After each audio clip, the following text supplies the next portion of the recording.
Satu daunnya udah berapa satu daunnya 30 juta. Orang-orang tuh nggak tahu, malah mikirnya kayak ih Fanny mah enak aja gitu. Itu aja aku sampai ngutang-ngutang.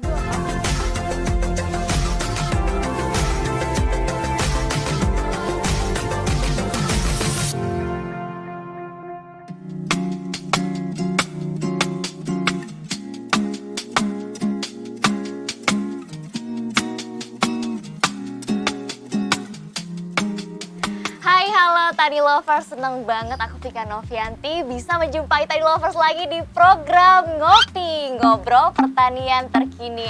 Nah, seperti biasa nih kita ngopi di tempat yang sejuk, di tempat pekarangan yang banyak dedaunan hijau yang cantik dan pastinya kayaknya harganya mahal-mahal nih Tani Lovers.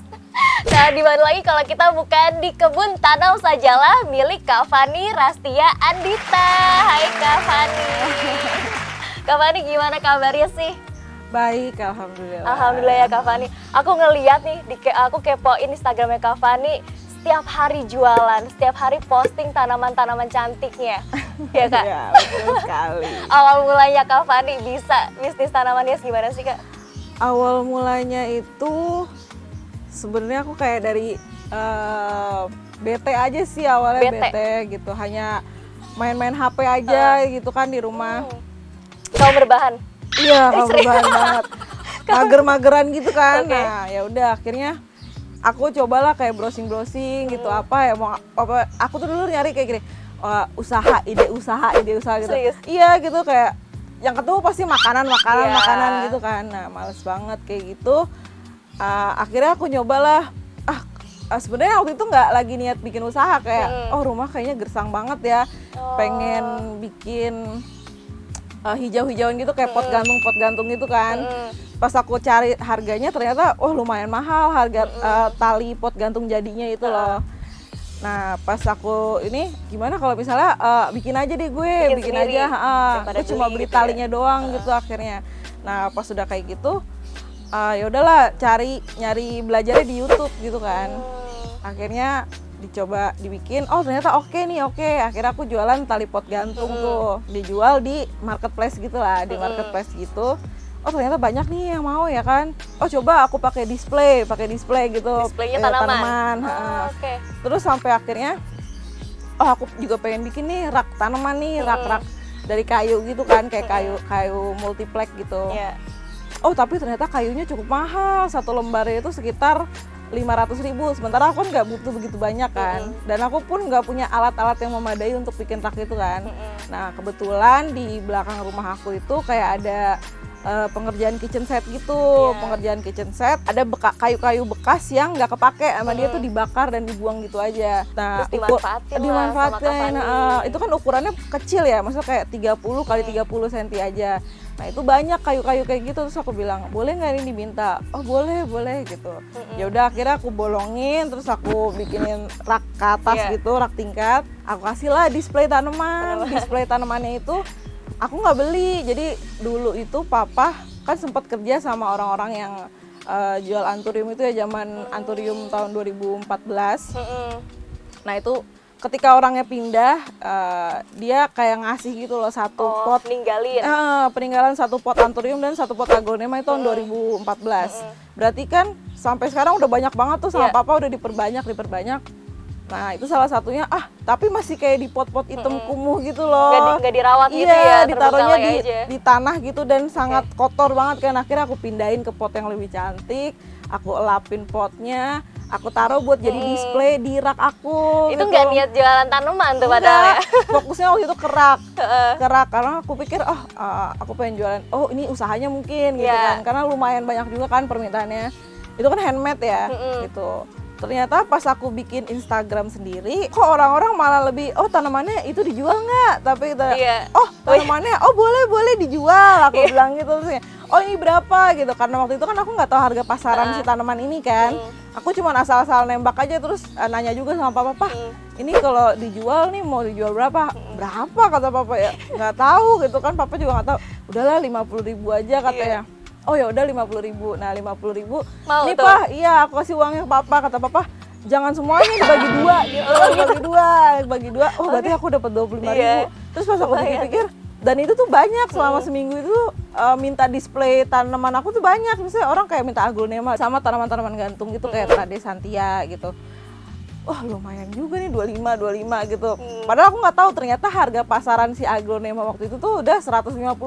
Ya ampun, gimana orang nggak mau Iya. beli harga 50.000 Iya, ya? itu kan udah set banget, cantik banget karena kan emang udah Iya. lama kan. Pas aku tahu, wah ternyata ini tuh lagi 150.000 gitu. Aku mulai nyari di marketplace itu nama si aglonema itu. Wah 150.000 udah gitu kan kadang di marketplace itu kan displaynya ini yang dikirim Iya, ini gitu beda nggak gitu ya. sama gitu. Terus pas aku oh pantesan pada beli gitu kan. Terus Yang gue jual terlalu murah iya, gitu. terlalu murah. Nah dari situlah oh kayaknya gue coba deh. Waktu itu aku belum belanja tapi kayak masih memanfaatkan tanaman-tanaman di sekitar aku kayak Sansevieria gitu kan. Pasti banyak lah kita sering lihat Sansevieria tuh di satu pot udah nggak keurus kan. Kayak misalnya banyak kan di pot kaleng Ya, gitu maksudnya benar-benar. kayak di apa sih bak-bak bekas Yang minyak bekas susu gitu. juga ya nggak sih? Banyak banget kan. Terus aku di rumah aku juga banyak banget di pinggiran itu tuh udah nggak keurus. Namanya Sansevieria pensil apa kalau nggak salah. Nah aku ambil lah itu Iya, ya kan. jual lagi. Aku ambil. Aku cuma modal pot doang. Pot itu 5.000 kalau nggak salah ya kan. Pakai pot virus tawon aku taruh di situ. Aku jual 15.000, 20.000 ya kan. Itu udah sama potnya? Udah sama potnya, udah sama medianya. Medianya kan aku pakai sekam ya, sekam mentah waktu itu, sekam mentah sama tanah merah. Itu kan masih bisa tuh buat Sansevieria, buat tanaman yang tahan banting lah istilahnya kayak ficus gitu masih bisa pakai itu. Modalnya juga sedikit kan, sekam kan satu sebesar ini 20.000, satu karung besar 20.000. Campur tanah merah, di sini banyak tanah merah ya kan. Di mana-mana nih Di ya. mana pasti. ada, udah aku Kasihan campur. sama Kak Fani. Jadi Sansevieria tuh sepanjang itu tuh nggak kurus, aku cabut-cabutin itu bisa dapat lebih dari 1 juta. 1 juta. Itu dalam kurun waktu berapa? Sebulan? Sehari? Seminggu? Satu bulan lebih ya. Disambil jualan yang lain kayak sete gitu. Jadi aku hanya memanfaatkan ini dulu nih yang ada aja di kebun gitu apa gitu kan. Tapi terus bokap pas ngelihat Kak Fani tiba-tiba ngejualin tanaman bokap gimana? Maksudnya ya dipikir kayak bercanda aja gitu. Fani gue ngapain gitu? Iya gitu. Kadang-kadang kan aku ngambil size-nya cuman yang sekitar medium gitu segini. Karena kalau udah terlalu besar, ketika dicabut dari tanah, dia pasti layu dulu. Dia pasti layu dan itu bakal bikin banyak gugur daun kan. Jadi kalau yang medium itu dia lebih gampang gitu. Maksudnya nggak terlalu layu, cuman diikat doang, tunggu seger. Jadi kalau udah seger baru siap jual. Itu lumayan aku jual 100.000, 150. Jadi kalau misalnya ditanya modal awalnya dari mana ya dari situ Dari semua. tanamannya sendiri ya? Dari tanaman yang tadinya keserakan bikin kumuh gitu, tapi setelah dirapiin pakai pot, cantik dijajarin gitu ya. cantik Dan gitu. jadi peluang juga. Jadi Dan peluang. nyangka gak sih kalau misalnya kan ternyata tanaman yang tumbuh liar ya, tumbuh liar di rumahnya Kak Fani, di pekarangannya Kak Fani, itu ternyata jadi bisnis yang Bisnis yang sangat menjanjikan gitu ya, menjanjikan. menjelujit. Nah tapi Kak Fani sendiri ini dulunya udah jadi pekerja atau emang di rumah aja atau gimana? Sebelumnya itu aku kerja di BCA kan. Oh kerja di BCA. Di BCA frontliner dulu. Jadi sebelum nikah itu aku jadi frontliner sampai nikah. Emang niatnya kayak pengen punya anak tuh masih lama gitu, masih jauh lah gitu pengennya. Tiba-tiba ya alhamdulillah dikasih rezeki Dapet ya. kan, dikasih rezeki. Wah, belum dapet nih cuti buat hamil gitu. Ya udah terpaksa aku resign gitu. Oke. Terpaksa Tapi aku resign. pas lagi di BCA itu udah tanaman juga? Enggak, Oh, aku belum? nggak ada kepikiran, malah nggak masih tahu fokus aja tanaman, ya? nggak pernah tertarik sama tanaman, nggak punya basic tanaman tuh nggak sama sekali. Nggak ada ngelihat tanaman gitu tertarik ya mungkin cuma kayak ih lucu ya udah gitu doang. Nggak pernah ada niat buat beli gitu, apalagi kan dulu kan aku sering naik gunung juga kan. Oh anak gunung ya? Iya, Senja aku juga sering- nggak? Iya. Jadi aku dulu kan sering naik gunung. Terus aku cuma kayak suka lihat tanaman tropis gitu kan. Oh, iya. ini lucu gitu. Tapi nggak pernah ada kepikiran buat Buat nanam di belajar rumah juga gitu ya, Nggak kayak ada, cuma nggak suka ada. aja gitu. Cuma suka aja. Oke berarti resign dari BCA akhirnya bingung mau bisnis apa, akhirnya bisnis lah tanaman hias gitu Bisnis ya? lah tanamannya tanpa diduga-duga. Tanpa gitu. diduga-duga. Karena kan kalau kayak ngandelin suami juga ya Mm-mm. susah banget lah gitu lah. Kita kan pengen punya penghasilan sendiri gitu sebagai perempuan ya nggak mau Ya, hanya Ngandelin. bergantung gitu Iya. loh. Nah, kita harus punya income sendiri gitu.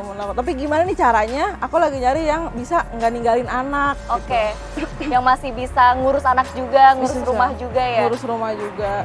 Nah, Kak Fani, emang harga tanaman yang Kak Fani jual ini dari harga berapa sih? Dari harga 50.000. Dari harga 50.000 itu jenis apa tuh?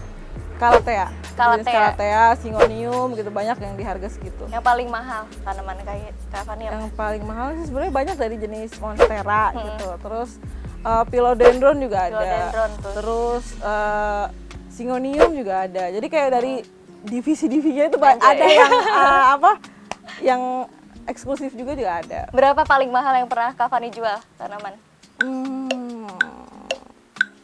49 ya. 49. Paling jauh dikirim kemana sama Kak Fani? Paling jauh dikirim Indonesia, Papua. Papua. Tapi pernah emang keluar negeri apa belum? Pernah sekali, tapi lebih sering lagi kakak aku sih. Jadi aku suppliernya gitu dia. Oh. Kon ini. Oke, ini gua ada barangnya gitu. Oke, tetap dari Kak Fani ya. Tetap Tapi itu dari kemana? aku. Kalau aku sendiri pernah ke Thailand. Ke Thailand.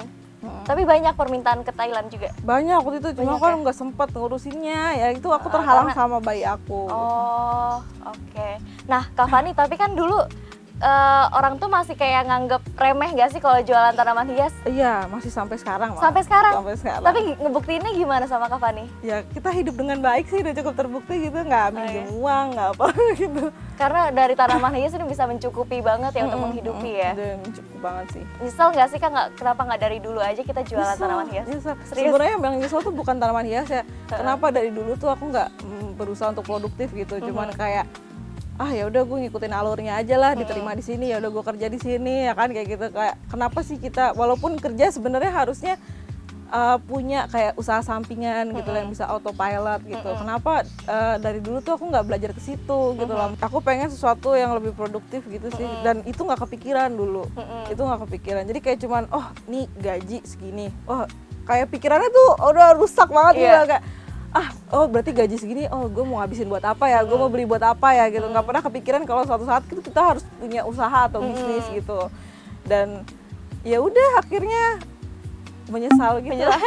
Nah, apalagi di pandemi ini justru tanaman stay cool aja gitu ya. Nggak turun, nggak apa, ya nggak sih? Sebenarnya setelah aku masuk ke tanaman ini, setelah aku mulai pelajarin semuanya, ternyata sebenarnya tanaman ini tuh bukan harganya tuh bukan turun terus, itu tuh hanya berganti. Jadi kita tuh sebagai kacamata awam gitu ya, kita nonton TV atau di mana gitu, berita kita hanya melihat berita yang muncul di permukaan gitu. Kayak misalnya ini janda bolong sama keladi waktu itu kan, janda bolong keladi. Terus ketika itu tidak diberitakan lagi, bukan berarti itu turun. Anda hanya tidak sedang mengikuti. Maksudnya kamu tuh nggak berselancar di sana. Jadi dia turunnya emang perlahan, tapi dia muncul jenis-jenis baru lagi gitu. Dan itu bakal tren baru lagi sebenarnya. Ya. Sebenarnya sama kayak dunia fashion, makanan. Kita pun harus ngikutin tren. Jadi banyak muncul jenis-jenis baru gitu. Terus juga sekarang kan kayak lebih banyak yang ekspor gitu. Anak-anak muda itu sekarang udah sangat kreatif banget gitu loh. Dia udah mempelajari nih regulasinya kayak gimana. Oh nih gue harus kayak gini gitu. Dia udah punya rata-rata tuh, malah petani yang aku kenal ekspor itu masih 18 tahun, 17 tahun itu. Milenial semua ya. Lebih hebat lagi pas aku yang lebih semangat lagi ketika aku nyampe ke petani. Wah, ini kamu lagi bangun rumah? Iya, pakai uang aku sendiri dari hasil ekspor. Itu 17 tahun. Dan aku merasa kayak, ya Allah, gue kemana aja dulu gitu lah. Sangat-sangat menyia-nyiakan waktu itulah, seperti itu. Nah, kalau yang petani yang Kak Fani temuin kan udah bisa bangun rumah. Kalau Kak Fani udah bisa beli apa nih? Aduh, Pak. Dari tanaman hias ini nih.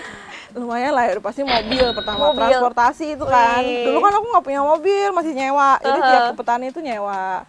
Terus kayak modal stimin itu, kalau tiap aku berangkat ke petani itu lumayan, sekitar menghabisin 400.000 cuma buat transportasi. Transport doang, bener. Sebulan tuh ya transport 400.000, sekarang 400.000. Udah gitu belum bensinnya ya kan. Jadi aku kayaknya nih harus beli mobil.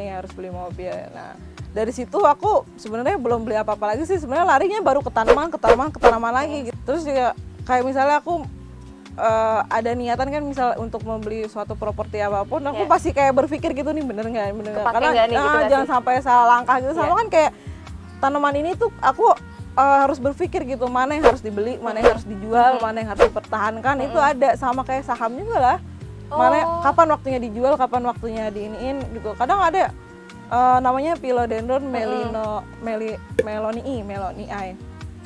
Aku nyesel banget ternyata jual itu ya kan, karena itu belum waktunya dijual. Jadi sekarang tuh, orang pada nyari itu karena emang cuman beberapa doang di Indonesia tuh, cuma beberapa doang. Pantesan aku pikir, kok waktu itu kok orang pada nyari-nyari ke aku gitu. oh enggak belum dijual sampai akhirnya kan cobalah aku jual dengan harga tinggi gitu. Aku nggak berpikir kalau itu Dijual bakal berapa waktu laku. itu? 49 49 juta. Meloni Varigata tapi yang Varigata. Ternyata sama dia diekspor lagi ke luar 149 sama dia dijual. Berapa kali lipatnya itu ya? Makanya aku belum itu belum sempet motong, udah gitu kan nggak punya lagi, maksudnya nyari di mana lagi udah susah. Udah langka lagi ya? Nyari susah. Satu daunnya udah berapa? Satu daunnya 30 juta. Rata-rata hitungan daun sih kalau tanaman itu. Nah dulu kan dari Philodendron, dari Monstera, terus dari apa lagi tadi tanaman yang pertama kakak punya? Sansevieria juga. Nah sekarang udah berapa banyak nih tanaman yang Kak Fani punya? Lebih dari 12 jenis mungkin. Dari 12 jenis ya? Terus ada juga tuh Monstera yang apa tuh namanya? Yang putih? Varigata. Ya. Kalau aku sendiri sebenarnya mainnya yang Varigata aja sih sebenarnya.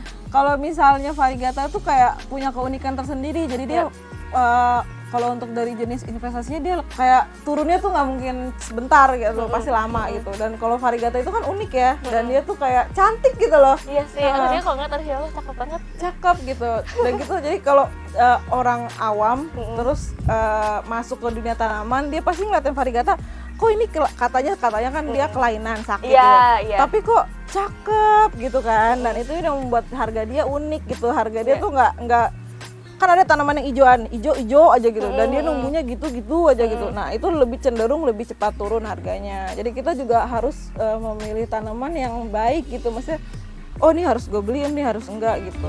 Oke Tiny Lovers, sekarang kita masuk ke sesi tanya jawab. Best question buat Kak Fani. Kak Fani udah siap belum nih? Siap. Nih pertanyaannya gak susah tapi cukup mencengkam, asli mencengkam. Yang pertama, andai saya punya 1 miliar, saya akan beli tanaman. Beli tanaman, tetep ya, beli pecinta tanaman Bu Ibu ya. Oke, yang kedua, saya berhasil karena saya usaha. Usahanya usaha tanaman hias. Aduh. Oke, yang ketiga, ternyata bertani itu asik. Jadi petani itu hebat. Asik. Pak Menteri banget nih ya slogannya. Yang keempat, jika saya menjadi duta petani milenial, maka saya akan lebih menyemangati apa sih kaum milenial itu untuk ayo dong kita anak bertani. Muda gitu, masih muda gitu. Cocok nggak nih Pak Menteri? Oke, yang terakhir, jika ada satu keajaiban, saya ingin mensejahterakan orang-orang di sekitar saya. Asik, mulia sekali, tepuk tangan dong buat Kak Fani semuanya, keren banget Kak Fani. Nah oke Tiny Lovers, tadi kita udah tanya-tanya sama Kak Fani. Nah sekarang kita tantang lagi nih Kak Fani, gimana waktu Kak Fani bisa nge-guide customer bisa cepet jualan, cepet laku tanaman hiasnya di media sosial. Ini misalnya kayak gimana nih Kak? Bisa contohin nggak? Misalnya kalau live sale ya, kalau live sale itu kan biasanya aku ngomong gini, iya Bu nih, kita punya Syngonium frizzly. Ini Syngonium frizzly ini lumayan jarang lah ya buat ibu gitu. Dan ini keunikannya frizzly itu adalah dia mempunyai foam daun yang panjang, dan kayak ada serat pink-pinknya gitu di sebelah sini gitu. Dan ini Syngonium yang cukup langka sih, maksudnya belum terlalu banyak gitu. Nah jadi nanti foam daunnya dia tuh macurnya seperti ini gitu. Cakep banget ya tuh, udah bisa dipotong gitu kan, udah pakai pot ini cakep, udah tinggal langsung pajang Bun. Dah. Iya, ini harganya 250.000. Tuh, kalau ada yang mau langsung ketik deal. Yo, heboh banget. Coba kalau sekarang gue yang jualan. Ya boleh kakak, tanamannya kakak. Kayak mbak-mbak ya, kalau gue mah gak cocok. Tapi ini keren sih, keren. Emang banyak banget, aku juga kalau misalnya ngobrol sama teman-teman pecinta tanaman hias, nggak ada yang gagal sih, selalu ada pasarnya gitu loh, ya nggak sih? Iya, sebenarnya kalau kita ngomongin tanaman ya, berapapun modalnya sebenarnya harusnya masih bisa masuk gitu. Oke, thank you Kak Fani udah ngobrol-ngobrol, udah nyempetin waktunya, mau kita kunjungin, mau kita repotin, tapi thank you banget loh, tadi inspirasi banget, ngedukasi kita juga bahwa ternyata bikin melek gitu. Ini benar-benar bisnis yang menjanjikan, apalagi di tengah pandemi ya nggak sih Kak, tetap stabil terus stay cool.